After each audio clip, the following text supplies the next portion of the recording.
नमस्कार, स्वागत है। हम कर रहे हैं भारतेंदु हरीश चंद्र जी का नाटक भारत दुर्दशा। आज इसका अंक 6 कर रहे हैं और अंक 6 का ये दूसरा भाग है। तो आइए देखते हैं इसमें क्या कहते हैं। देखिए, अब से पहले जो हमने अंक 6 किया था उसमें हमने जाना कि जो भारतेंदु जी है वो भारतीयों को प्रोत्साहित करने के लिए उन देशों के का उदाहरण देते हैं जिनका विनाश तो हुआ, यानी जिन पर आक्रमण भी हुए और जो पतन की ओर भी गए, लेकिन वो पुनः विकसित हुए, पुनर्जीवित हुए। परंतु भारत के लोगों के प्रति उनके मन में ये भाव है कि भारतीय जो लोग हैं उनका इतना गौरवशाली इतिहास होते हुए भी वो सचेत नहीं है, वो पुनर्जीवन की ओर नहीं जा रहे, पुनर्जागरण की ओर नहीं जा रहे। इस बात का वो उनके उनके मन में, उनके हृदय में दुख का भाव है। तो यहाँ पर क्या कहते हैं, कछु न बची तुव भूमि निशानी, कोई भूमि की निशानी शेष नहीं रही। कहने का बात भाव यहाँ पर क्या है कि वो देश, यहाँ पर रोम आदि देशों का जिक्र भी किया है कि जिनके पुराने वैभव की भूमि की कोई निशानी शेष नहीं बची। सो बरु मेरे मन अति अभिमानी, कहने का भाव क्या है कि परंतु फिर भी मेरे मन में अति मानी, मेरे मन में ये विचार है। सो सो यानी वही, वरु वर्णन, मेरे मन में अति मानी, कि मैं उनका वर्णन मन से कर रहा हूं। कहने का भाव यहाँ पर क्या है कि बहुत से ऐसे देश थे जो नष्ट हो गए, लेकिन फिर भी वो भाग्यशाली हैं। यहाँ किसको भाग्यशाली कह रहे हैं, वो रोम आदि देशों को भाग्यशाली कह रहे हैं। क्यों? क्योंकि वो पुनर्जीवित हो गए, उनकी सभ्यता का दोबारा से विकास हो गया, यानी उनका भाग्य अच्छा रहा। यह विरोधाभास अलंकार कह सकते हैं। विरोध का भाव है कि एक तरफ तो सब कुछ नष्ट हो गया, लेकिन दूसरी तरफ उनका वर्णन करने को वो भाग्यशाली मान रहे हैं, उनका वर्णन करना अच्छा कह रहे हैं। क्यों? क्योंकि उन्होंने दोबारा से अपने आप को विकसित कर लिया। लेकिन भारत भाग न जात निहारो, परंतु यहाँ पर भारत के दुर्भाग्य को देखकर वो कहते हैं कि इसको निहारा नहीं जा सकता, देखा नहीं जा सकता। थाप्यो पगता शीस उधारे, थाप्यो का मतलब होता है दबा दिया या कुचल दिया, कि ता यानी उसके, शीस, शीस यानी सिर को किसके नीचे, पैर के नीचे दबा दिया। किसने दबा दिया पैर के नीचे? जो विदेशी शासन है, विदेशी सत्ता ने भारत को अपने पैरों से कुचल दिया, विदेशी शासन ने भारत को अपने पैरों के नीचे दबा दिया। तोरा को दुर्गन महल ढहायो, यानी तोड़ दिया दुर्गों को, महलों को, तिन्ही में निज गे बनायो। परंतु जो भारतवासी हैं वो इतने दुर्भाग्यग्रस्त हैं कि उनको विदेशी शक्तियों ने कुचल दिया, उनका अपमान कर रही है, फिर भी उनका जो दुर्भाग्य है वो समाप्त नहीं हो रहा। यानी उनका जो भाग है, न जात निहारो, देखा नहीं जा रहा, इतना दुर्भाग्य, यानी भारत का जो दुर्भाग्य है वो समाप्त होने का नाम ही नहीं ले रहा।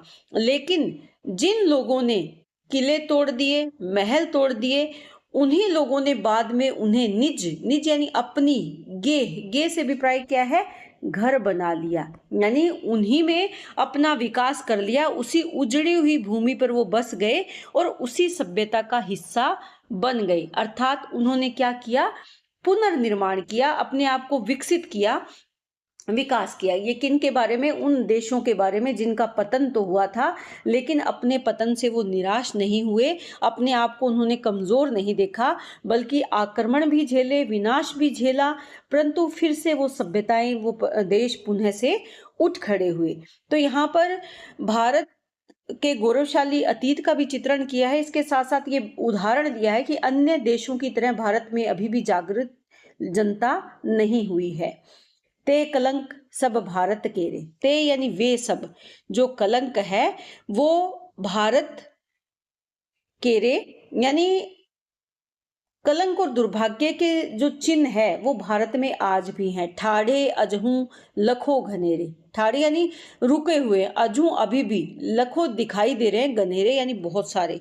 अर्थात भारत के जो पराजय, पतन और अपमान के जो प्रमाण है वो आज भी दिखाई दे रहे हैं, यानी भारत पर जो पराधीनता का कलंक लगा है वो आज भी देखा जा सकता है।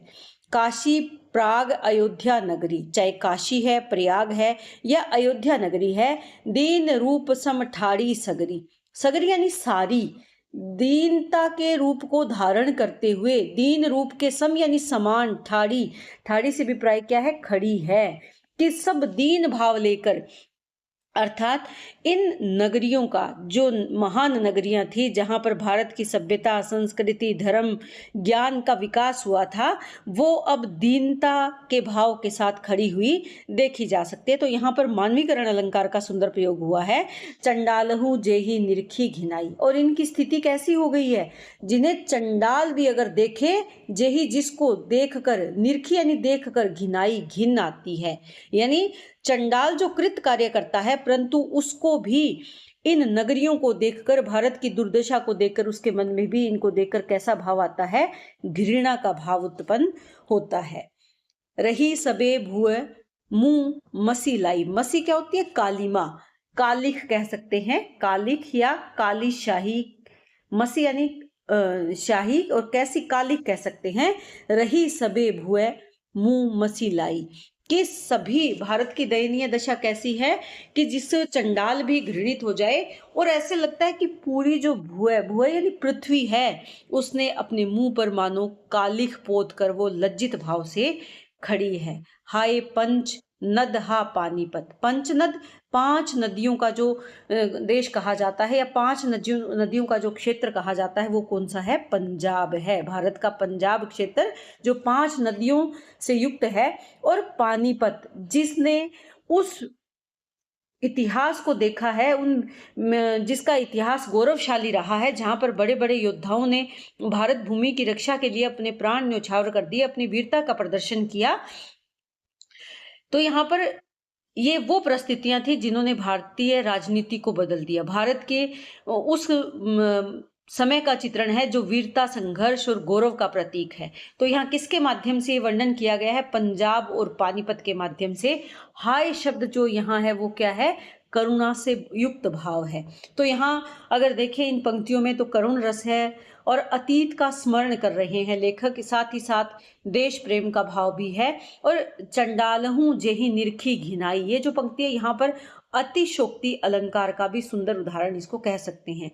हाय पंचनद हा पानीपत, ये कौन सी शैली में, यानी कवि की जो वेदना है, भावुकता है, वो अभिव्यक्त हुई है। तो भाव जो है, उद्गार शैली इसको कह सकते हैं, उद्गार अब युक्त ये पंक्तियां हैं।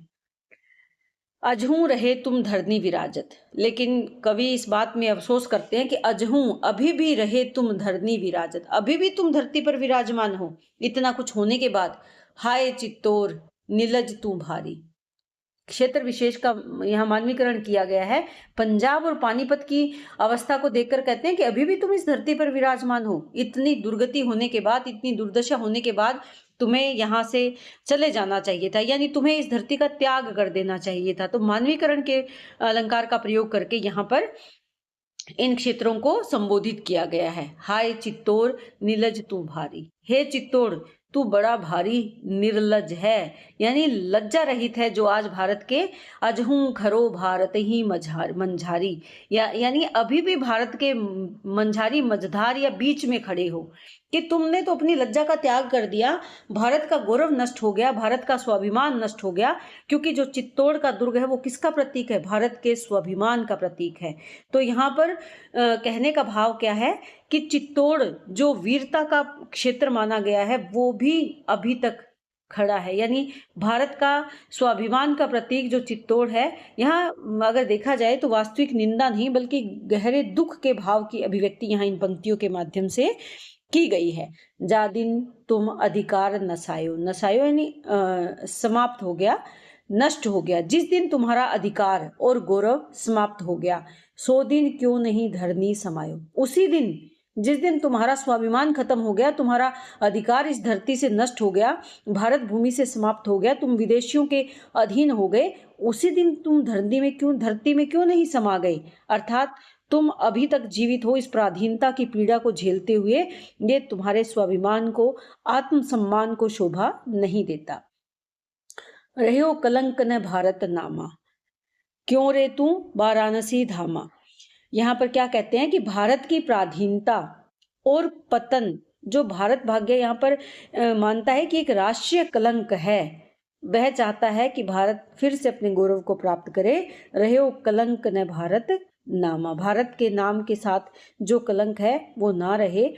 क्यों रे तू वाराणसी धामा, हे वाराणसी धाम यानी पवित्र स्थान, अब तक तो क्यों रे संबोधन कर रहे हैं। तो प्रत्येक स्थान पर जो अलग अलग स्थानों का, नगरियों का जो नाम है वो मानवीकरण के साथ उनकी अभिव्यक्ति की गई है, मानवीकरण किया गया है इनका। तो ये आप ध्यान में रखें कि किस तरह से भावों की अभिव्यक्ति की गई है, उन स्थान का, उन नगरियों का मानवीकरण करके उनको संबोधित किया गया है। आगे क्या कहते हैं, सब तजी के भजी के दुख भारो, किसको संबोधन करने हैं, वाराणसी को, कि सब तजी के, सब त्याग करके, भजी के, भजी से अभिप्राय यहाँ पर क्या है कि दुख का बोझ उठाए, आज भी पृथ्वी पर विराजमान हो। दुख का भार, भारो यानी दुख का भार, सब तज के भज के दुख भारो, तो तुम सब छोड़कर दुख का बोझ उठाए हुए हो और आज भी पृथ्वी पर विराजमान हो। अजू बसत करी करी भुए मुख कारो, अभी भी यहाँ बसते हो और कैसे, इस भुए यानी पृथ्वी पर, मुख यानी मुंह को, कारो काला कर रही हो, यानी तुम्हारे स्वाभिमान को त्याग कर तुम्हारा गौरव नष्ट हो गया, काशी जैसी महान नगरी का अस्तित्व मानो व्यर्थ हो गया। तो यहाँ पृथ्वी का मुख काला करना यानी अपमान या कलंक का ये प्रतीक है। अरे अग्रवन तीर्थ राजा, अग्रवन क्षेत्र कौन सा है, जो मथुरा का क्षेत्र है, मथुरा का क्षेत्र वो कौन सा है, अग्रवन। तीर्थ यानी पवित्र, पवित्र के पवित्र स्थानों के तुम राजा हो, तीर्थों के तुम राजा हो। तुम्हू बचे अबलों तजी लाजा, कि तुम हूं बचे, कि ये कौन सा स्थान है, कौन सी नगरी है, ये भगवान श्री कृष्ण की जन्म भूमि और प्रमुख तीर्थ स्थल है। तो वो कहते हैं कि धर्म और संस्कृति के इतने बड़े केंद्र, तुम भी अब तक जीवित हो, क्या तुम्हें लाजा या लज्जा नहीं आती। तो यहाँ कहने का भाव क्या है कि क्षेत्र के अनुसार संबोधन किसको किया जा रहा है, भारत की युवा पीढ़ी को किया जा रहा है कि इतने गौरवशाली क्षेत्रों से जुड़े हुए लोग भी जागृत नहीं हो रहे हैं, इतने स्वाभिमानी इतिहास को लोग याद नहीं कर रहे हैं, उनको भूल गए हैं, अपने भारत भूमि की वीर गाथा को भूल गए हैं, वीरता के भाव को उन्होंने त्याग दिया है। पापिनी सरजू नाम धराई, कि हे पापिनी सरयू, सरजू कौन सी नदी है, सरयू नदी जो अयोध्या के तट पर बहती है। अजू बहत अवध तट जाई, कि अभी भी तुम अवध के तट पर बह रही हो। हे पापिनी, पापिनी किसको कहा है, सरयू नदी को कहा है। सरयू अयोध्या की पवित्र नदी है, परंतु यहाँ पर भारत भाग्य भावुक होकर कह रहा है कि अयोध्या का गौरव नष्ट हो गया है और तुम पापिनी अभी तक यही बहती चली जा रही हो। तो यहाँ पर वास्तविक रूप से वो नदी की आलोचना नहीं कर रहे, सरयू की आलोचना नहीं कर रहे, बल्कि अपने दुख के भाव की अभिव्यक्ति कर रहे हैं। तुम में जल नहीं जमुना गंगा, बढ़ूं वेग करी तरल तरंगा, कि हे गंगा और यमुना, यदि तुम में सचमुच जल है, कि वो कहते हैं तुम में जल ही नहीं है, और यदि तुम में सचमुच जल है, बढ़ूं वेग करी तरल तरंगा, तो अपनी लहरों का वेग बढ़ाओ, यानी इतनी शक्ति दिखाओ कि भारत की दुर्दशा को अपनी लहरों की तरंगों से धो डालो, उसकी अपमान की स्थिति का तुम अंत कर दो, अपना वेग तुम इतना बढ़ाओ। धोऊ ये कलंक की रारी, कि तुम जो ये कलंक क्लेश है, इस सभी कलंक को तुम धो डालो। बोरहू किन झट मथुरा काशी, कहने का भाव क्या है कि मथुरा और काशी को भी बोरहू, डुबो दो अपनी धारा में, कि मथुरा और काशी को भी अपनी धाराओं से तुम पवित्र कर दो। कुश कन्नौज अंग अरु वंगही, जो अलग अलग क्षेत्र है उनकी बात करते हैं। कुश यानी जो कुशावती का क्षेत्र है, कन्नौज, अंग और बंग, अर और वंग यानी बंग, बंग का जो बंगाल का क्षेत्र है या बंग का जो क्षेत्र है, इन प्रदेशों को भी अपनी प्रबल लहरों से, बोरहूं किन निज कठिन तरंग ही, इनको, इनका भी तुम अपनी तरंगों से क्या करो, उद्धार कर दो। यहाँ भावुकता के साथ अपनी करुणा की अभिव्यक्ति करते हैं और ऐसे लगता है कि जो भारत भाग्य है वो भारत की दुर्दशा से बहुत ही ज्यादा व्यथित है। उसे लगता है कि जीवित रहने से तो अच्छा है कि सब कुछ समाप्त कर दिया जाए। बोरहूं डुबो दो भारत भूमि सवेरे, कि क्या करो तुम, भारत भूमि जो इस अपमानजनक स्थिति का सामना कर रही है उसको भी बोर हूं यानी बोर दो या डुबो दो, यानी सब कुछ समाप्त कर दो। मिटे करक जिए की तब मेरे, कि तब मेरे मन की जो कसक है वो दूर हो, तब मेरे हृदय की जो पीड़ा है वो समाप्त हो। तो यहाँ पर चित्रण किया है कि भारत कभी विश्व का गौरव था, परंतु अब वो पराधीन हो गया है, दुर्बल हो गया है। लेकिन ये स्थिति कवि के लिए असहनीय है। वह भारत भाग्य की यहाँ पर अतिशोक्तिपूर्ण तरीके से चित्रण कर रहा है। तो यहाँ पर आप ये ध्यान में रखें कि मानवीकरण अलंकार का बहुत सुंदर प्रयोग यहाँ पर किया गया है। इसके साथ साथ पूरे भारत को डुबोने की जो कल्पना है उससे हमें पता चलता है कि कौन सा अलंकार है, अतिशोक्ति अलंकार है। यहाँ पर करुण रस और राष्ट्र प्रेम का भाव इन पंक्तियों में देखा जा सकता है। आगे क्या कहते हैं, अहो भयानक भ्राता सागर, तुम तरंगनिधि अति बल आगर, कि हे विशाल और भयानक यानी भयंकर भाई समुद्र, समुद्र तुम तरंगनिधि अति बल आगार, कि तुम तरंगों के भंडार हो और अति बल बहुत ज्यादा शक्ति के स्रोत हो। तो भारत भाग्य या समुद्र की विराटता और सामर्थ्य का स्मरण करते हैं और समुद्र को क्या कहा है उन्होंने, भ्राता कहकर उसका संबोधन किया है। तो यहाँ पर भी कौन सा अलंकार है, मानवीकरण अलंकार है।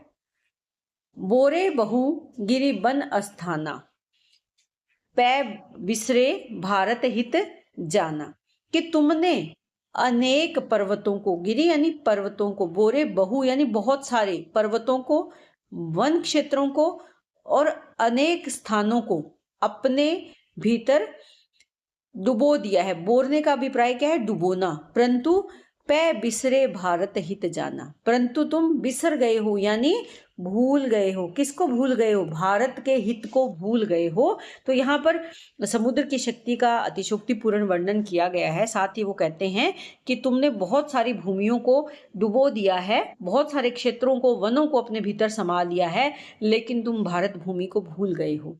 बढ़ेहु न बेगी धाई क्यों भाई, देहु भारत भुए तुरंत डुबाई। तो हे भाई तुम अपना शीघ्र वेग क्यों नहीं बढ़ाते, जिससे क्या हो, भारत की भुए यानी भूमि तुरंत ही डूब जाए। तो यहाँ पर भारत भाग्य की पीड़ा की ये चरम सीमा है, जहां पर वो कहते हैं कि ऐसी अपमानजनक स्थिति में जीवन जीने से अच्छा क्या है कि भारत भूमि समुद्र में समा जाए, डूब जाए, नष्ट हो जाए, ताकि हमारा जो स्वाभिमान खत्म हो गया है उस स्वाभिमान या आत्महीनता के भाव के साथ हम जीना नहीं चाहते। जब आत्मसम्मान का भाव ही खत्म हो गया है, समाप्त हो गया है, तो जीवन का कोई अर्थ शेष नहीं बचता। घेरी चिपावऊ विंध्य हिमालय करहूं सफल भीतर तुम ले, कि विंध्य और हिमालय पर्वतों को घेरी यानी घेर लो चारों ओर से और अपने भीतर करहूं सफल भीतर तुम ले, और अपने भीतर सफलता से उनको डुबो दो यानी सम्माहित कर लो। किसको, भारत भूमि के उन सभी क्षेत्रों को, चाहे वो हिमालय का क्षेत्र हो, विंध्य का क्षेत्र हो, उनको अपने भीतर तुम सम्माहित कर लो। तो यहाँ पर भारत की स्थिति का बहुत ही कारुणिक चित्रण किया गया है। निराशा का प्रतीक ये पंक्तियां हैं, करुण रस है, आक्रोश और निराशा का भाव सबसे ज्यादा यहाँ पर देखा जा सकता है। और इसके साथ साथ मानवीकरण अलंकार और करुण रस है, संबोधनात्मक शैली का प्रयोग किया गया है। ये संबोधन शैली है, किसको संबोधित कर रहे हैं, सागर को, क्या कहकर, भ्राता कहकर संबोधित कर रहे हैं। आगे यहाँ पर भारत भाग्य क्या क्या कहता है, धोवहु भारत अपजस पंका, यानी धो डालो भारत के अपयश अपमान के पंख यानी कीचड़ को, कि किससे, कौन निवेदन कर रहा है, ये भारत भाग्य निवेदन कर रहा है। किससे निवेदन कर रहा है? अलग अलग प्रकृति की जो शक्तियां हैं उससे, कभी नदी से कभी समुद्र से निवेदन कर रहा है कि तुम भारत के अपयश के कीचड़ को धो डालो, हाय मेटहू, समाप्त कर दो भारत भूमि के कलंका कलंक को, इस अपमान को तुम समाप्त कर दो। हाय यही के लोग किस काल में जगन मान्य थे, यानी ये भारत भूमि वही भूमि है जिसके लोग किसी समय जगत में अलग ही मान सम्मान था। क्यों था? क्योंकि भारत के जो लोग हैं वो ज्ञानी थे। भारत की संस्कृति, भारत का ज्ञान, भारत की सभ्यता सब के लिए सर्वोपरि थी, सब इससे प्रभावित थे।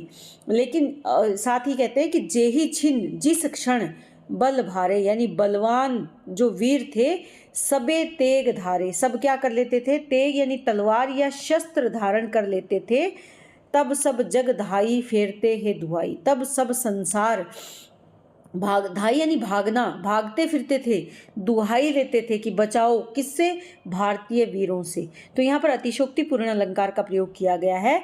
जग सिर पग धारे धावते रोष भारे, रोष में भरकर वो उन भारतीय वीरों के सामने ऐसे लगता था मानो संसार के सिर पर पैर रखकर दौड़ते थे। यानी भारत के वीर जब क्रोध से भरकर आगे बढ़ते थे तो ऐसे लगता था कि सब क्या है?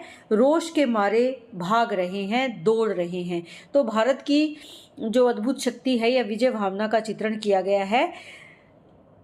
जो जग सिर पग धारे का अर्थ यहाँ पर क्या है कि संपूर्ण विश्व पर अपना प्रभाव स्थापित करना। यहाँ केवल तलवार का बल ही नहीं बल्कि संपूर्ण शत्रुओं पर या संपूर्ण विश्व पर अपना प्रभाव स्थापित करने का भाव इस पंक्ति में दिखाया गया है। यानी भारत किस रूप में था?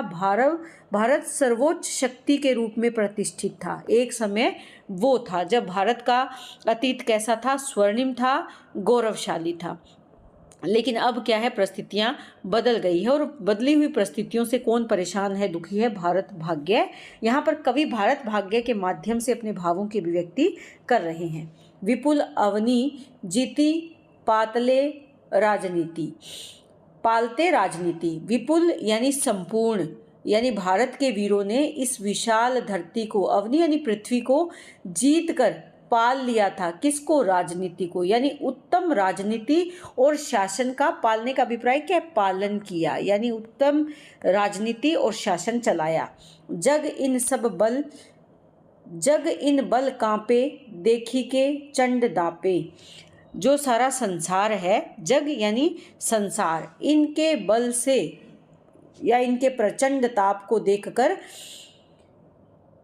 कांपते और शक्ति को देख कांप जाते। और इसके साथ वो कहने का चंड दाप का अर्थ क्या है कि अत्यंत प्रबल, जो उनका तेज था या जो उनका प्रताप था या जो उनकी वीरता थी, उसके सामने सारी धरती कांपती थी।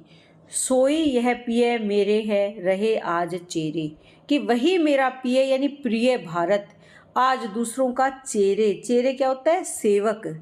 सेवक कि आज क्या है? वो दूसरों का सेवक है, दूसरों का दास है। कि वही मेरा भारत जो किसी समय इस संसार में वीरों की भूमि थी, वीरों का देश था, आज वही भारत वीरों की भूमि ना रहकर सेवक बन गया है, दास बन गया है।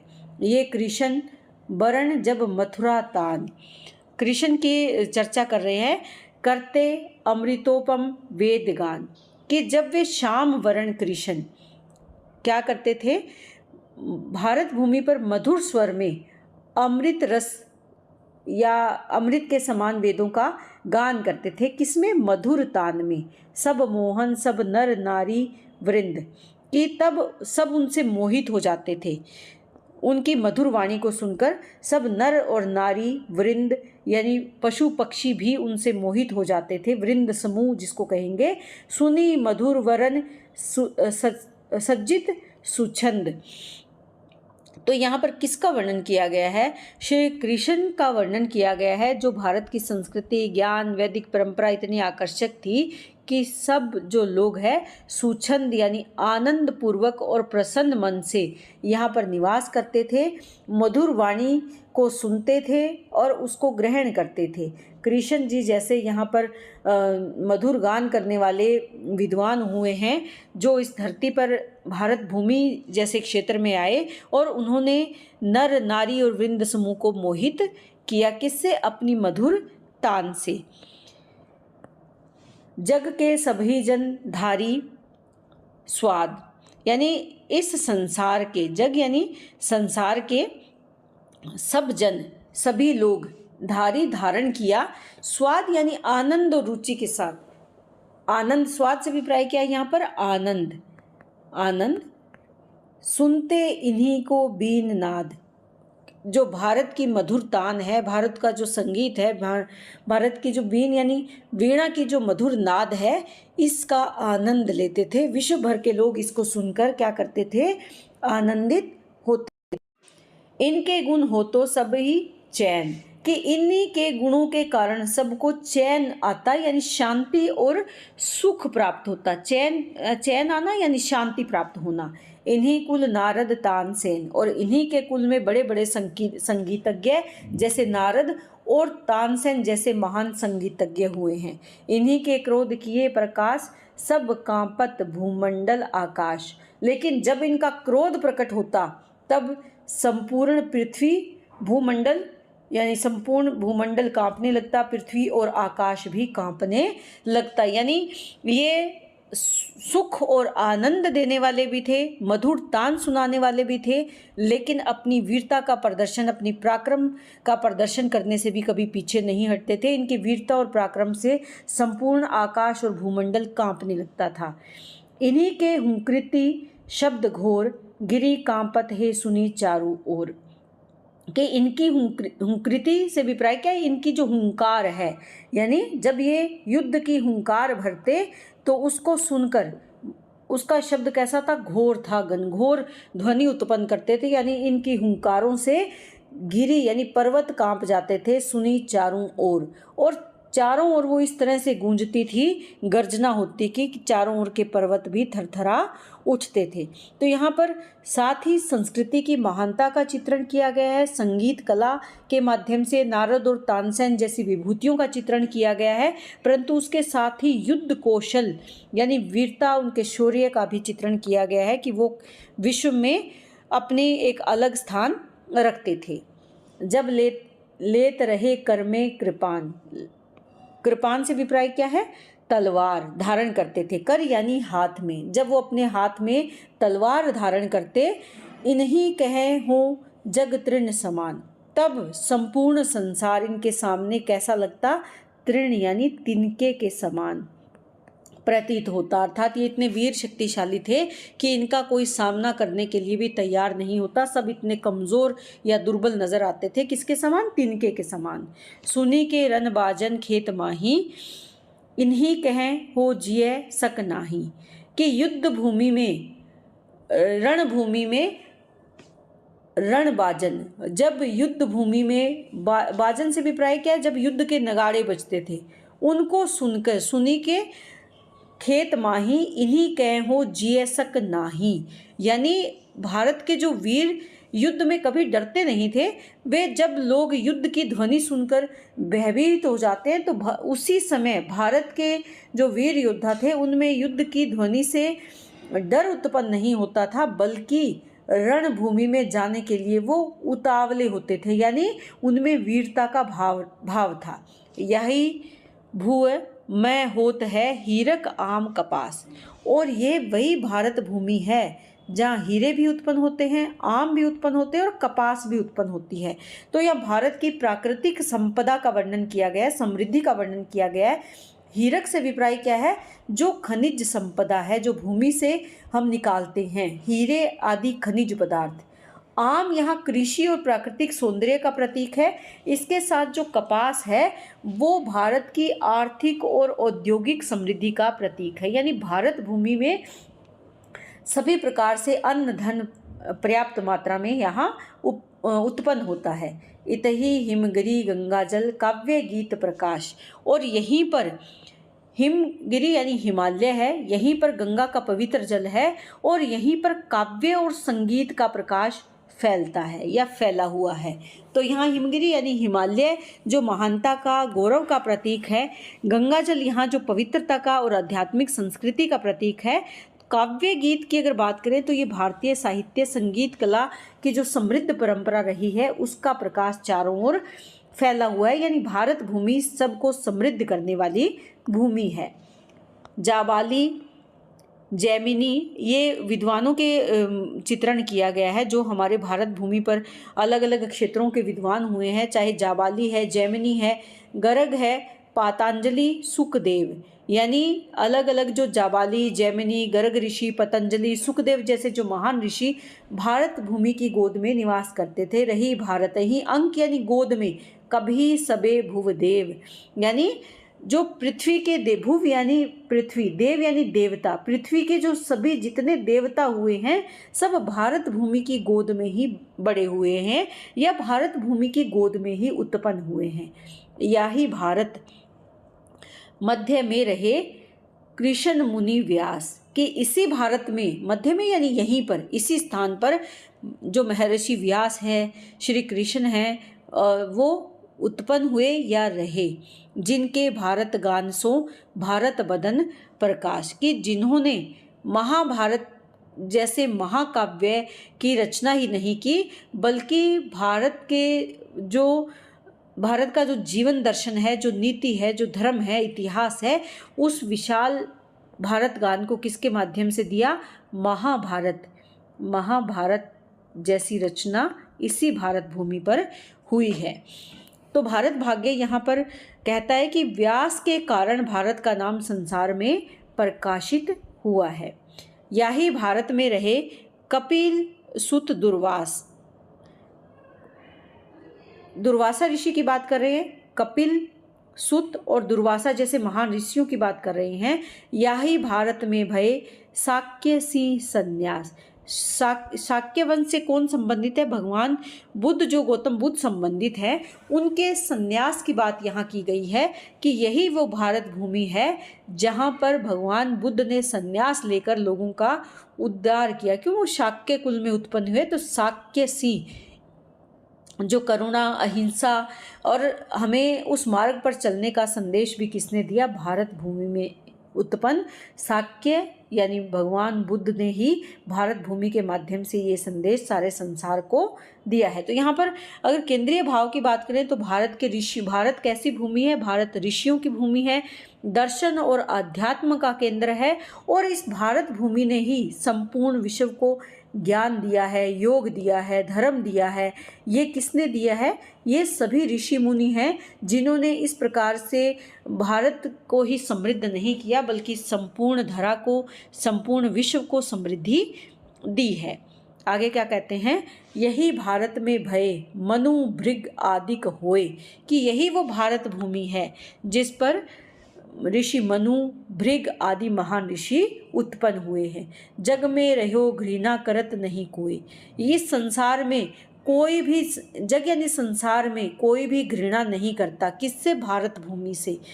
तब तिनसी जास काव्यसो जगत मधी अबले ऊंचो शीस। तो यहाँ पर जो भारत भाग्य क्या कहते हैं, उनके यश गाथाओं को याद करते हुए, उन महान कृतियों के कारण आज भी भारत का जो शीश है जगत मधी, इस संसार में, मधी यानी में, अब तक ऊंचो है शीश, भारत का सिर आज भी गर्व से ऊंचा है। किसके कारण? इन महान ऋषियों और उनकी जो देन है, उनके जो ग्रंथ है, उनके जो शास्त्र है, आज भी वो भारत के मान सम्मान और गौरव को बढ़ा रहे हैं। जासु राजबल धर्म की त्रिषा करही अवनीश, अवनीश यानी पृथ्वी के राजा, जिनके राज्य, बल यानी शक्ति और धर्म के अनुकरण, त्रिषा यानी इच्छा करते हैं।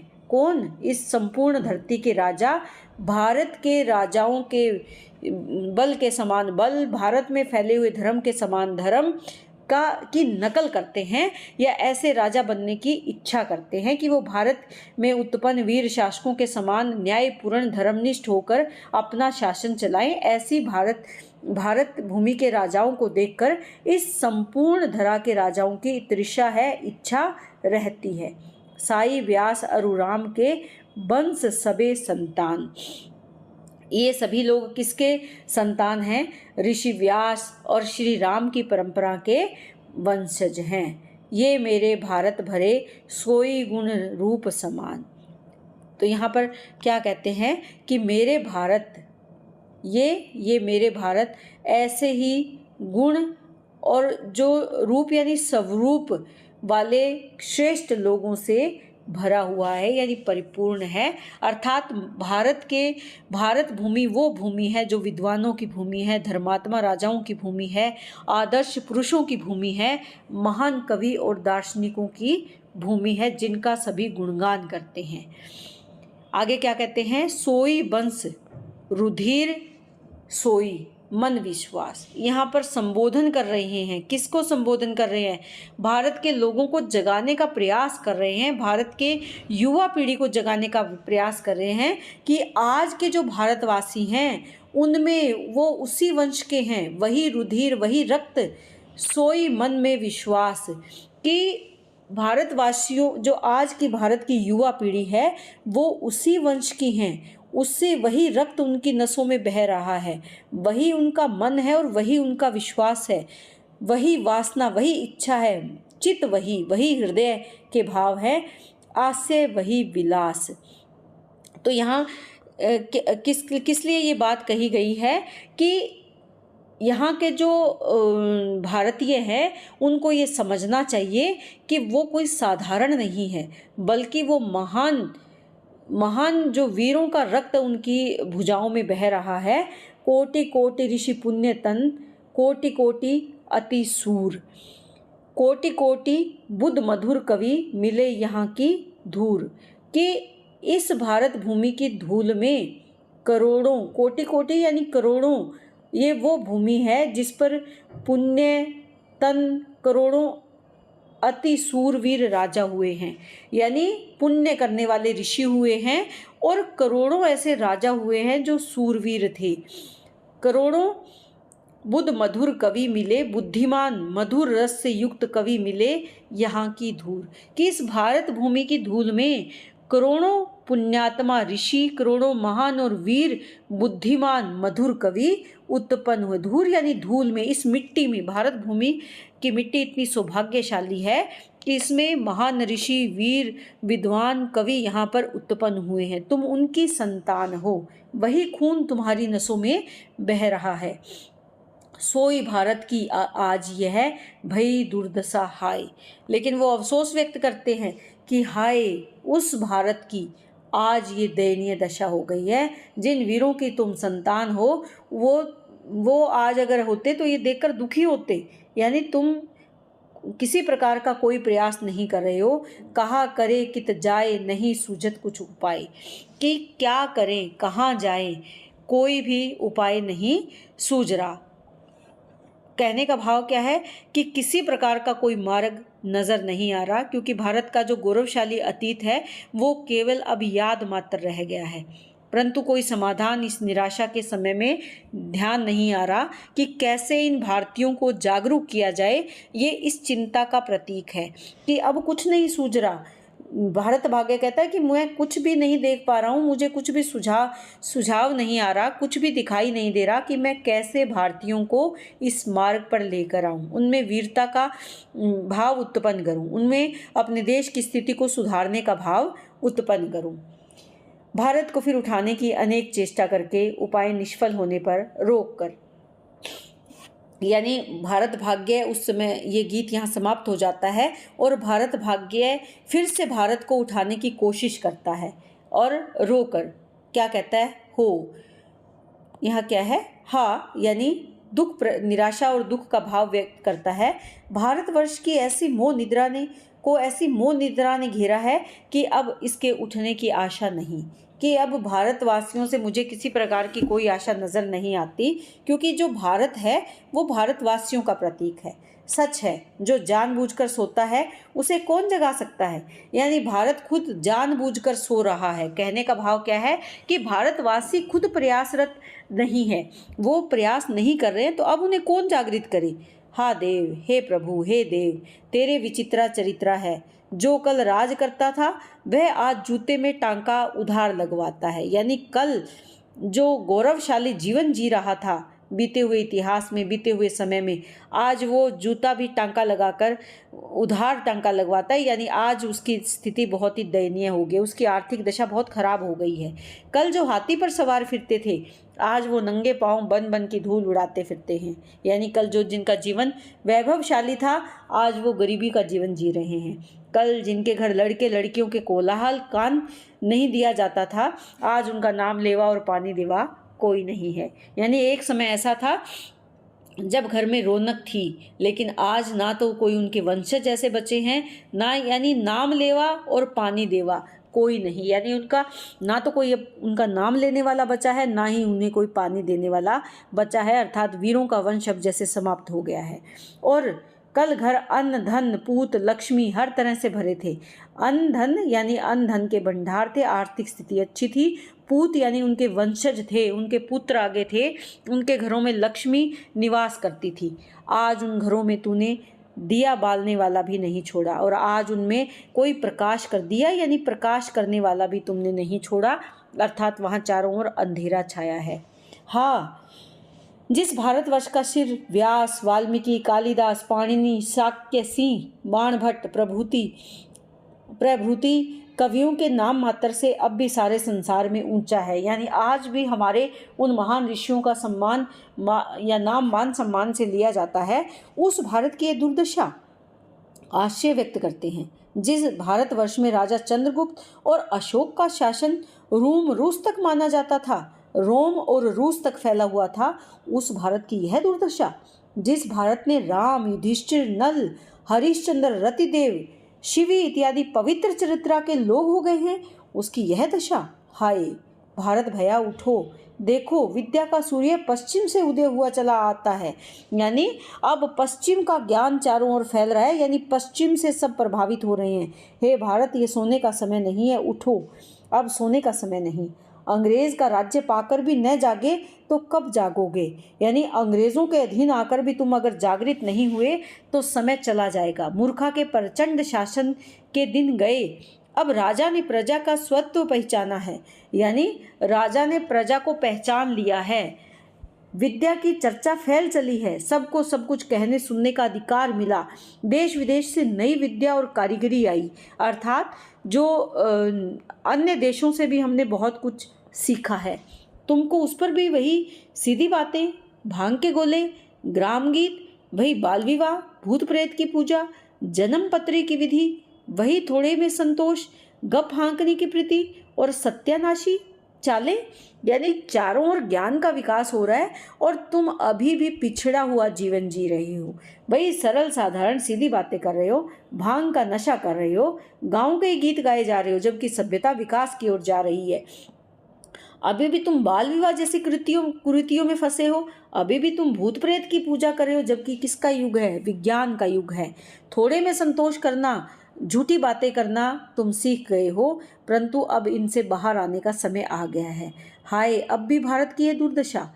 अरे अब क्या चिता पर संभालेगा? यानी जब अंतिम समय आ जाएगा तब जागोगे। भारत भाई उठो, देखो अब दुख नहीं सहा जाता। अरे कब तक बेसुध रहोगे, कब तक सोए रहोगे? उठो, देखो तुम्हारी संतानों का नाश हो गया। छिन छिन होकर सब नरक की यातना भोगते हैं। यानी जीवन कैसा हो गया? नरक के समान। उस पर भी नहीं चेतते। हाय, मुझसे तो अब यह दशा नहीं देखी जाती। प्यारे जागो, जागकर और नाड़ी देखकर, जगाकर और नाड़ी देखकर। हाय, इसे तो बड़ा ही ज्वर चढ़ा है, यानी बुखार हो गया है, किसी तरह होश में नहीं आता। हाँ भारत, तेरी क्या दशा हो गई है। हे करुणा सागर भगवान, इधर भी दृष्टि कर। परमात्मा से प्रार्थना करते हैं कि हे ईश्वर, भारत पर अपनी दृष्टि डालो। हे भगवती राजराजेश्वरी, इसका हाथ पकड़ो रोकर। अरे कोई नहीं जो इस समय अवलंब दे, सहारा बने भारत का। हाँ, अब मैं जी के क्या करूँगा? भारत भाग्य कहता है कि अब मेरे जीने का कोई अर्थ नहीं है। जब भारत ऐसा मेरा मित्र इस दुर्दशा में पड़ा है और उसका उद्धार नहीं कर सकता तो मेरे जीने पर धिक्कार है। जिस भारत का मेरे साथ अब तक इतना संबंध था, उसकी ऐसी दशा देखकर मैं जीता रहूं तो बड़ा ही कृतघ्न है, बहुत ही अन्याय है, रोता है। हाँ विधाता, तुझे यही करना था, आतंक से छी छी इतना कलव्य क्यों? इस समय यह अधीरजपना, बस अब धैर्य। वो धैर्य धारण करता, अपने आप को कहता है कि मैं इतना अधीर क्यों हो रहा हूँ, मुझे धैर्य धारण करना होगा। कमर से कटार निकालकर, भाई भारत, मैं तुम्हारे ऋण से छूटता हूँ। मुझ पर तुम्हारे बहुत से उपकार हैं, बहुत सा ऋण है, लेकिन अब मैं उससे मुक्त होना चाहता हूँ। मुझसे वीरों का कर्म नहीं हो सकता कि जैसे कर्म वीरों ने किया, विपरीत परिस्थितियों का सामना किया, वैसा मैं नहीं कर सकता। इसी से कातर की भांति यानी कायर की भांति प्राण देकर उऋण होता हूँ, अपना ऋण चुकाता हूँ। ऊपर हाथ उठाकर, हे सर्वांतर्यामी, हे परमेश्वर, जन्म जन्म मुझे भारत सा भाई मिले, जन्म जन्म गंगा यमुना के किनारे मेरा निवास हो। भारत का मुंह चूमकर और गले लगाता है, भैया मिल लो, अब मैं विदा होता हूँ। भैया हाथ क्यों नहीं उठाते, प्रश्न करता है। मैं ऐसा बुरा हो गया हूँ कि जन्म भर के वास्ते मैं विदा होता हूँ, तब भी ललक कर मुझसे नहीं मिलते। मैं ऐसा ही अभागा हूँ, तो ऐसे अभागे जीवन से क्या, बस यह लो। और निराश होकर भारत भाग्य कटार को अपनी छाती में घोंप लेता है और पर्दा गिर जाता है, यानी नाटक इसी के साथ समाप्त हो जाता है। तो यहाँ पर हमने जाना कि किस प्रकार भारत भाग्य, भारत के लोगों को जगाने के लिए कवि अपनी वाणी के माध्यम से अपने विचारों की अभिव्यक्ति करते हैं, भारत भाग्य को केंद्र में रखकर, कि हमारा जो गौरवशाली अतीत रहा है उसको देखकर, उस अतीत को, हमारे वीरों को, हमारी पवित्र भारत भूमि को देखकर, उसके अतीत को जानकर हमें ये समझना होगा कि हम जो भारतवासी हैं उनका जीवन इस तरह दुर्दशा में नहीं रह सकता। हमें आगे बढ़ना होगा, अपनी दुर्दशा का नाश करना होगा, विनाश करना होगा, इन गुलामी की जंजीरों को तोड़ना होगा। तो यहाँ भारतीयों को जगाने के लिए, युवा पीढ़ी को जागृत करने के लिए भारतेंदु जी का ये नाटक बहुत ही कारगर एक कृति है, उनकी एक रचना है। उम्मीद करती हूँ कि इसकी व्याख्या आपको अच्छे से समझ में आई होगी। कमेंट करके ज़रूर बताएं। बहुत बहुत धन्यवाद। इसी तरह चैनल से जुड़े रहें।